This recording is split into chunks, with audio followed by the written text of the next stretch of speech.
নামাজ শেষ করে একদিন রাসূলুল্লাহ সাল্লাল্লাহু আলাইহি সাল্লাম কিবলামুখী হয়ে বসেছিলেন এবং লোকজন তার চারপাশে জড়ো হয়েছিল।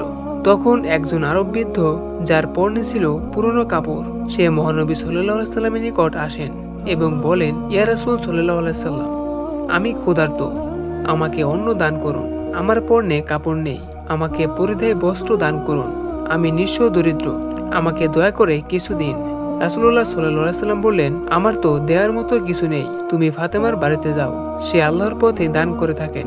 রাসূলুল্লাহ সাল্লাল্লাহু আলাইহি সাল্লাম বেলালকে ডেকে বললেন, হে বেলাল, তুমি এই বৃদ্ধকে মা ফাতেমার বাড়িতে পৌঁছে দিয়ে আসো। বৃদ্ধ লোকটি হযরত বেলালের সাথে হযরত ফাতেমা রাদিয়াল্লাহু আনহার ঘরের দ্বারে এসে পৌঁছালেন। সেখানে থেকেই বৃদ্ধ উচ্চস্বরে বললেন, আসসালামু আলাইকুম। মা ফাতেমা উত্তরে বললেন, ওয়ালাইকুম আসসালাম, আপনি কে? বৃদ্ধ লোকটি বললেন, আমি একজন বৃদ্ধ আরব, আমি ক্ষুধার্ত ও বস্ত্রহীন, আমাকে দয়া করে অনুগ্রহ করে দান ধান্য করুন, আল্লাহ আপনার উপর রহমত বর্ষণ করবেন। এ সময় হযরত ফাতেমা রাদিয়াল্লাহু আনহা, হযরত আলী ও রাসূল সাল্লাল্লাহু আলাইহি সাল্লাম 3 দিন যাবত কিছু খাননি। নবী করিম সাল্লাল্লাহু আলাইহি সাল্লাম তাদের অবস্থা ভালো করে জানতেন। হযরত ফাতেমা রাদিয়াল্লাহু আনহা দুম্বার চামড়া বিশিষ্ট হাসান ও হুসাইনের বিছানাটি হাতে নিলেন এবং বললেন, হে দরজার বাইরে দণ্ডায়মান ব্যক্তি, এটা নিয়ে যাও, আশা করি আল্লাহ তাআলা তোমাকে এর চেয়ে উত্তম কিছু দান করবেন। আরব বৃদ্ধটি বললেন, হে মুহাম্মদ সাল্লাল্লাহু আলাইহি সাল্লামের কন্যা, আপনার কাছে আমি ক্ষুধা নিবৃত্তির জন্য খাবার চেয়েছি, পশুর চামড়া দিচ্ছেন কেন? আমি এই চামড়া দিয়ে কি করব? হযরত ফাতেমা বৃদ্ধ লোকটির কথা শুনে তার গলার হাড়টি খুলে লোকটিকে দান করে দিলেন আর বললেন, এটাকে নিয়ে বিক্রি করো, আশা করি আল্লাহ তাআলা তোমাকে এর চেয়ে আরো উত্তম কিছু দান করবেন। আরব মুয়াজ্জির গলার হাড়টি নিয়ে মসজিদে নববীতে পৌঁছালেন। তখন নবী সাল্লাল্লাহু আলাইহি সাল্লাম সাহাবীদেরকে নিয়ে বসেছিলেন। বৃদ্ধ আরব বললেন, ইয়া রাসূল সাল্লাল্লাহু আলাইহি সাল্লাম, এই গলার হাড়টি হযরত ফাতেমা রাদিয়াল্লাহু আনহা আমাকে দান করেছেন, আর তিনি বলেছেন, এই গলার হাড়টি বিক্রি করো, আশা করি আল্লাহ তাআলা তোমার প্রয়োজন মিটিয়ে দেবেন।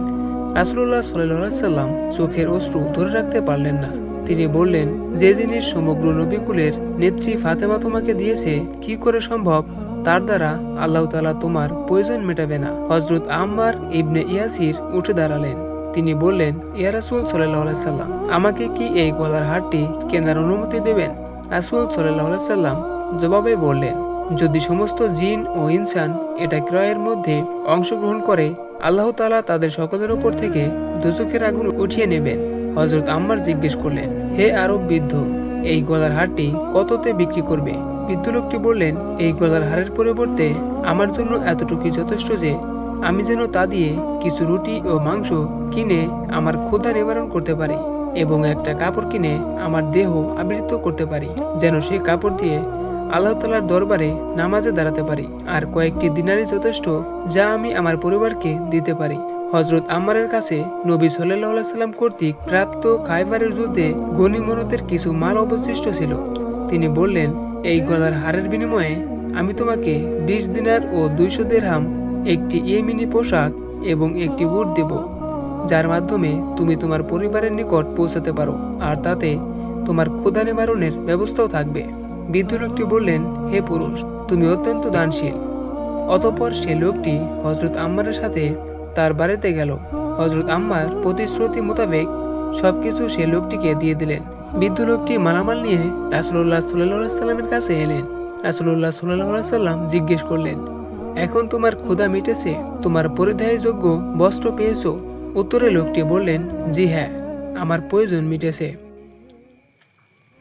তো বন্ধুরা, আজকের ভিডিওটি এ পর্যন্ত ছিল। যদি ভিডিওটি ভালো লেগে থাকে তাহলে একটি লাইক দিবেন এবং চ্যানেলটিকে সাবস্ক্রাইব করবেন পরবর্তী ভিডিও দেখার জন্য। আল্লাহ হাফেজ।